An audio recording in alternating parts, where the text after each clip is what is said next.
ఓం నమో వెంకటేశాయ. అందరికీ నమస్కారం అండి. వరలక్ష్మి వ్రతాన్ని ఆచరించేటటువంటి వారు ముందుగా ఏ వస్తువులు సిద్ధం చేసుకోవాలో ఈ వీడియోలో తెలుసుకుందాం. అదేవిధంగా వరమహాలక్ష్మీదేవి వ్రతం ఉదయం చేయాలా, సాయంత్రం చేయాలా, వ్రతాన్ని ఎప్పుడు చేయాలి అనే విషయాన్ని కూడా మనం ఈ వీడియోలో తెలుసుకుందాం.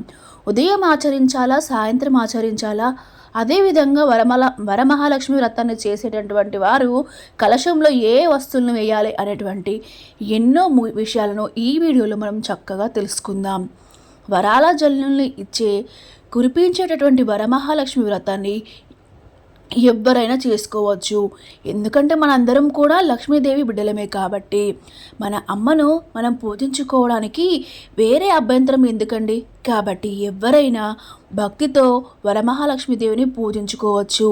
వరలక్ష్మి వ్రతాన్ని ఆచరించడానికి కావలసిన వస్తువుల్లో మొదటిది పసుపు. వరమహాలక్ష్మి యొక్క చిత్రపటం అంటే లక్ష్మీదేవి ఫోటో అన్నమాట. మీ ఇంట్లో మహాలక్ష్మీదేవి ఫోటో ఉంటే ఆ ఫోటోకే మీరు చక్కగా పూజ చేసుకోవచ్చు. మీ ఇంట్లో మహాలక్ష్మీదేవి యొక్క ఫోటో లేకపోతే ఇంకా సమయం ఉంది కాబట్టి ముందుగానే లక్ష్మీదేవి యొక్క ఫోటోను తెచ్చి పెట్టుకోండి. ఆ లక్ష్మీదేవి ఫోటో ఎలా ఉండాలి అంటే లక్ష్మీదేవి ఎర్రని పద్మం మీద అంటే ఎర్రని తామర పువ్వు పుష్పం మీద పద్మాసనంలో కూర్చొని ఉండాలి. లక్ష్మీదేవికి చతుర్భుజాలు ఉండాలి. చక్కగా అమ్మవారి చేతిలో తామర పుష్పాలను ధరించి ఉండాలి. అదేవిధంగా బంగారు సిరి సంపదలను కురిపిస్తున్నట్లు ఉండాలి. లక్ష్మీదేవికి ఇరుపక్కల ఏనుగులు తప్పకుండా ఉండాలి. అటువంటి ఫోటోను తెచ్చుకోండి. వరలక్ష్మి వ్రతం రోజు అమ్మవారికి పంచామృతాలతో అభిషేకం చేయాలి అనుకునేటటువంటి వాళ్ళు లక్ష్మీదేవి యొక్క చిన్న విగ్రహాన్ని తెచ్చుకోండి. వెండిదైనా పర్వాలేదు, ఇత్తడిది అయినా పర్వాలేదు, పంచలోహాలది అయినా పర్వాలేదు. మళ్ళా స్త్రీలు విగ్రహాలు పనికిరావు, చిన్న విగ్రహం తెచ్చుకోండి. ఆగస్టు ప్రమాణం ఉండే అంటే బొటన వేలంత పొడుగు ఉన్నటువంటి విగ్రహాన్ని మాత్రమే తెచ్చుకోండి. ఎందుకంటే చిన్న విగ్రహము ఇంట్లో పెట్టుకున్నట్లయితే నియమ నిష్టలు చాలా తక్కువగా ఉంటాయి. పెద్ద విగ్రహాన్ని మనం తెచ్చి ఇంట్లో పెట్టుకున్నట్లయితే అభిషేకాలు చేస్తూ ఉండాలి. ప్రతినిత్యం మహానైవేద్యం చేయాలి. ఎంతో కష్టంగా ఉంటుంది. చిన్న విగ్రహం అయితే మామూలుగా పూజ చేసుకుంటే సరిపోతుంది. కాబట్టి లక్ష్మీదేవి యొక్క చిన్న విగ్రహాన్ని తెచ్చుకోండి. ఆ తర్వాత లక్ష్మీ వ్రతం చేయడానికి కావలసిన మూడో వస్తువు కలశం. వెండిది అయినా పర్వాలేదు, ఇత్తడిది అయినా పర్వాలేదు, రాగిది అయినా పర్వాలేదు. ఒక కలశాన్ని కూడా ముందుగానే తెచ్చిపెట్టుకోండి. ఆ తర్వాత నాలుగో వస్తువు పీట. బాగా పీటను కడిగి దాని మీద అష్టదళ పద్మ ముగ్గు వేసి దాని మీద ఒక రవికల బట్టను పరిచి ఒక అరిటాకు కానీ ఒక విస్తరాకు కానీ ఆ రవికుల బట్ట మీద పెట్టి దాని మీద వడ్లు పోయాలి. వడ్లు మీకు దొరకపోతే బియ్యం అయినా కూడా మీరు పోసుకొని దాని మీద కలశ స్థాపన చేసుకోవచ్చు. ఆ తర్వాత కావలసిన ముఖ్యమైన వస్తువులు చెరుకు, పిల్లలు మామిడాకులు అన్నమాట. మామిడాకులు మనం ఎలాగో ఇంటికి తెస్తాం కదండి. వరలక్ష్మి వ్రతం రోజు తోరణం కట్టడానికి మామిడాకులు తెస్తాము. ఆ మామిడాకులనే కలశంలో పెట్టుకోవచ్చు. ముఖ్యంగా లక్ష్మీదేవికి ఇటుపక్క చెరుకు పిల్లలు, అరటి పిల్లలు మంటపంలో కట్టినట్లయితే చాలా మంచిది అని మనకు ప్రతికల్పనలో చెప్పి ఉన్నారు. కొంతమందికి ఈ చెరుకు దొరకపోతే మేము ఎలా గురువుగారు అంటే అవి లేకపోయినా పర్లేదు, చేసుకోవచ్చు. దొరికితే తప్పకుండా సంపాదించండి, ప్రయత్నించండి. దొరకపోతే మామూలుగా లక్ష్మీదేవిని పూజించుకోవచ్చు. ఇక వరలక్ష్మి వ్రతం చేయడానికి ముఖ్యంగా 5వది కొబ్బరికాయలు. అంటే 5 కొబ్బరికాయలు కావాలి.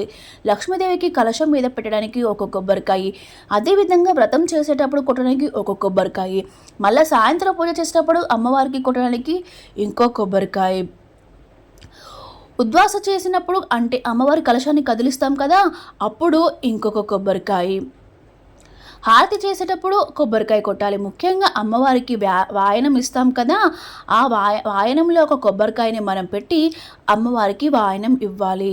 5 కొబ్బరికాయలను సిద్ధం చేసుకోండి. కుళ్ళిపోనివి ఫ్రెష్గా ఉన్నటువంటి కొబ్బరికాయలను ఏరి కోరి తెచ్చుకోండి. ఆ తర్వాత లక్ష్మీదేవికి సమర్పించడానికి 4 సామాగ్రి నలుగు సామాగ్రి స్టోర్లో అడిగితే ఇస్తారండి. నలుగు సామాగ్రి అని ఒక చిన్న అద్దము, ఒక చిన్న దువ్వెన, చిన్న చిట్టి చిట్టి గాజులు 2, అదేవిధంగా కాటుక డబ్బా, పసుపు, కుంకుమ. ఈ నలుగు సామాగ్రి ప్యాకెట్ వస్తుంది. మహా అయితే ఒక 20 రూపాయలు ఉంటుందండి. మహాలక్ష్మీదేవిని ఇంటికి పిలిచినప్పుడు తప్పకుండా ఆవిడికి వాయనంతో పాటు నలుగు సామాగ్రి ఇవ్వాలి. ఎందుకంటే ఆవిడ పెద్ద ముత్తైదువు కదా. మన ఇంటికి పిలిచినప్పుడు అమ్మవారిని చక్కగా గౌరవించాలి. అటు పిమ్మట లక్ష్మీదేవికి కట్టడానికి ఒక చీర, మీ స్తోమతను బట్టే చీరను తెచ్చుకోండి. 10 రవిక గుడ్డలను కూడా తెచ్చుకోండి. లక్ష్మీదేవికి వాయనం ఇవ్వడానికి ఒక రవికల గుడ్డ. అదేవిధంగా మీ ఇంటికి 8 మంది సువాసనలు పిలవాలి కదా, వారికి వాయనం ఇచ్చినప్పుడు పసుపు, కుంకుమ, తాంబూలం, ఒక పండు ఇచ్చినప్పుడు ఒక రవిక గుడ్డను కూడా తప్పకుండా ఇవ్వాలి. దానితో పాటు పచ్చరంగు గాజులు 8 మంది సువాసనలకు ఇస్తే చాలా మంచిదండి. ఎందుకంటే పచ్చరంగు గాజులు అంటే లక్ష్మీదేవికి చాలా ఇష్టం. ఆ పచ్చరంగు గాజులు వాయనంలో మీరు ఇచ్చినట్లయితే మీ కుటుంబం 10 కాలాల పాటు పచ్చగా ఉంటుంది. లక్ష్మీదేవి అనుగ్రహం కలుగుతుంది. అదేవిధంగా వరమహాలక్ష్మి వ్రతం రోజు ఇంటికి వచ్చినటువంటి వారికి ఇవ్వడానికి శనగలు చక్కగా ఒక దొప్పలో వేసి అందరికీ శనగలు ఇవ్వండి. చిన్నపిల్లలు ఇంటికి వచ్చినట్లయితే వాళ్ళకు కూడా శనగల ప్రసాదాన్ని ఇవ్వండి. ఆ తర్వాత మహాలక్ష్మీదేవిని సమర్పించడానికి ఒక పువ్వుల హారం మీరు షాపులో అయినా కొనుక్కొని రావచ్చు, లేకపోతే ఇంట్లో మీరే ఒక పూల హారాన్ని తయారు చేసుకోండి. అదేవిధంగా అమ్మవారికి తామర పుష్పాలు, కలువ పువ్వులు అంటే చాలా ఇష్టం. తామర పుష్పాలు, కలువ పువ్వులు కూడా సిద్ధం చేసుకోండి. ముఖ్యంగా విడపలు, మల్లెపూలు, చేమంతి పూలు, గులాబీ పూలు. అమ్మవారికి అష్టోత్తర శతనామాలతో మనం పూజ చేస్తాం కదా, ఒక్కొక్క నామానికి ఒక్కొక్క పువ్వును అమ్మవారికి సమర్పించాలి. ఆ తర్వాత లక్ష్మీదేవి వ్రతం చేయడానికి పసుపు, కుంకుమ, దీపంలో వేయడానికి ఒత్తులు, ఆవు నెయ్యి లేదంటే నువ్వుల నూనె. ఆవు నెయ్యి చాలా శ్రేష్టం, దొరకకపోయినా నువ్వుల నూనె అయినా సిద్ధం చేసుకోండి. అగరబత్తులు, కర్పూరం, అమ్మవారికి సమర్పించడానికి తాంబూలం, ముఖ్యంగా తోరం చేతికి కట్టుకోవాలి కదా. అదేవిధంగా 3 పోగలు దారాన్ని కూడా తెచ్చుకోండి. ఆ 3 పోగుల దారాన్ని మనం చక్కగా తీసుకొని దానికి పసుపు పోసి కుంకుమ బొట్లు పెట్టి ఒక తులసి దళం లేదా ఒక పువ్వు ముడివేసి ఆ తోరణాన్ని మనం వ్రతం చేసిన రోజు చేతికి కట్టుకోవాలి. ఈ వరమహాలక్ష్మి పూజలో అభిషేకం చేయాలనుకున్నటువంటి వాళ్ళు ముందుగానే పంచామృతాలను సిద్ధం చేసి పెట్టుకోండి. పాలు, పెరుగు, తేనె, నెయ్యి, చక్కెర. ఎందుకంటే ఒకసారి మనం పూజలో కూర్చున్న తర్వాత మధ్యలో మళ్ళీ పైకి లేవకూడదు. పూజ చేసేటప్పుడు పాలు మర్చిపోయానని కిచెన్లో పాలు తీసుకొని రావడం, మళ్ళీ కాసేపు పూజ చేసి అయ్యో చక్కెర మర్చిపోయాను అని మళ్ళీ వంటింట్లోకి వెళ్ళి చక్కెర తీసుకొని రావడం, ఇలా అంతా చేయకూడదు. ఎందుకంటే ముందుగానే వివరిస్తున్నాను అంటే ఈ వస్తువులన్నిటిని కూడా ముందుగానే సిద్ధం చేసి పెట్టుకొని ఆ తర్వాత పూజకు కూర్చోండి. ఒక్కసారి పూజ ప్రారంభించిన తర్వాత మళ్ళీ పూజ పూర్తయ్యే వరకు పైకి లేవకూడదు. అదేవిధంగా అక్షంతలు ఆచరణ చేయడానికి పంచపాత్ర, ఉద్ధరణ గంట, ఇవన్నీ కూడా ఇంట్లో ఉన్నటువంటి వస్తువులు ఏవన్నీ అన్నీ ముందుకు మీకు చెప్తూ ఉన్నాను, సిద్ధం చేసి పెట్టుకోండి. అదేవిధంగా వరలక్ష్మి వ్రతంలో అమ్మవారికి సమర్పించడానికి పంచఫలాలు కావాలి. పంచఫలాలు అంటే 5 రకాల పళ్ళు అన్నమాట. అరటిపళ్ళు తప్పకుండా ఉండాలి. చక్కెరకాయలు అండ్ అరటిపళ్ళు, దానిమ్మ పళ్ళు, ఆపిల్ పళ్ళు, జామ పళ్ళు, ఆరెంజ పళ్ళు, 5 రకాల పళ్ళను తెచ్చుకోండి. శక్తి లేనటువంటి వాళ్ళు 3 రకాలు తెచ్చుకోండి. అరటిపళ్ళు, ఆపిల్ పళ్ళు, ఆరెంజ్ పళ్ళు. అవి కూడా శక్తి లేనటువంటి వాళ్ళు మామూలుగా 1 డజన్ అరటి పళ్ళు తెచ్చుకొని చక్కగా లక్ష్మీదేవికి పూజ చేసుకోవచ్చు. ఆ తర్వాత లక్ష్మీదేవికి నివేదించడానికి నైవేద్యాలు అన్నమాట. చక్కెర పొంగలి, దద్దోజనం, బొబ్బట్లు, చిత్రాన్నం, పులిహోర, 5 రకాల నైవేద్యాలను సిద్ధం చేసుకోండి. లేకపోతే 3 రకాలైనా మీరు సిద్ధం చేసుకోవచ్చు. దద్దోజనం, చక్కెర పొంగలి, బొబ్బట్లు అమ్మవారికి నివేదన చేసి అమ్మవారిని ప్రసాదంగా కుటుంబ సభ్యులు, మీరు, స్నేహితులు పంచుకొని ఆ రోజు దాన్ని తినాలన్నమాట. దానితో పాటు మీ ఇష్టం వచ్చిన అన్ని రకాల వంటలు చేసి అమ్మవారికి నివేదన చేసి మీరు ప్రసాదంగా స్వీకరించవచ్చు. ఇప్పుడు వరమహాలక్ష్మి వ్రతం చేసేటటువంటి వాళ్ళు కలశం ఎలా పెట్టుకోవాలి మనం తెలుసుకుందాం. చెంబు కావచ్చు, ఇత్తడి చెంబు కావచ్చు, రాగి చెంబు కావచ్చు, వాటిని తీసుకొని వాటిని తీసుకొని చక్కగా మెరిసే విధంగా తోముకోండి. ఆ తర్వాత ఒక ప్లేట్‌లో వడ్లు కావచ్చు, బియ్యం కావచ్చు పోసుకొని దాని మీద ఆ కలశాన్ని పెట్టండి. ఆ తర్వాత 3 పోగుల దారం తీసుకొని దానికి పసుపు పూసి ఒక పసుపు కొమ్మును ముడివేసి కాస్త కుంకుమ బొట్టు పెట్టి ఆ కలశానికి కట్టాలన్నమాట. అంటే అది మాంగళ్యంగా మనం భావించాలి. ఆ కలశంలోని కొంతమంది బియ్యం పోసి మామిడాకులు పెట్టి దాని మీద కొబ్బరికాయను పెట్టి ఆ కొబ్బరికాయకి పసుపు పూసి తిలకం పెట్టి వరమహాలక్ష్మీదేవిని ఆవాహనం చేస్తారు. మరికొంతమంది కలశంలోకి నీళ్లు పోస్తారండి. మీరు బియ్యమైనా పోసుకోవచ్చు, కలశంలోకి నీళ్లు అయినా పోసుకోవచ్చు. నీళ్లు పోసినట్లయితే కాస్త క్షీరం, ఆవు పాలు వేస్తారు. ఎందుకంటే లక్ష్మీదేవికి క్షీర సముద్ర జత తనయే కదా.